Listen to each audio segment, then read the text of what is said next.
Oops, pray muna tayo. In the name of the Father, the Son, the Holy Spirit. Amen. Panginoon, maraming salamat na naman po sa biyaya ng buhay na pinagkalob mo sa amin sa araw na ito. Salamat sa biyaya ng mga pamilya, mga kaibigan at mga grasyang tatamasahin namin sa araw na ito.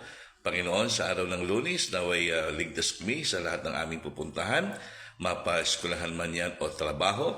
Gabayan mo kami, ilayo sa lahat ng kapahamakan at karamdaman upang may pagpatuloy ka naming mabigyan ng papuri. Patuloy din po naming pinagdarasal, Panginoon, ang mga kapatid na may mga sakit, mga miyembro ng pamilya namin, mga kamag-anakan, mga kaibigan namin na hipuin mo sila. Pagalingin mo sila upang makabalik na sa paglilingkod sa iyo, Panginoon.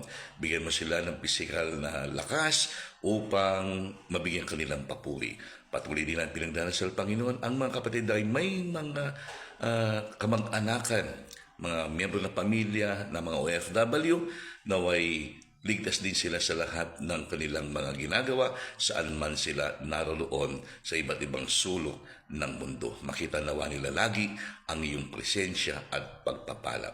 Sa araw pong ito, Panginoon, masimulan nawa namin ang buong linggo ng may tunay na pag-ibig na binabahagi namin sa aming kapwa.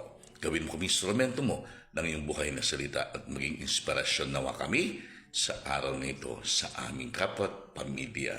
Amen.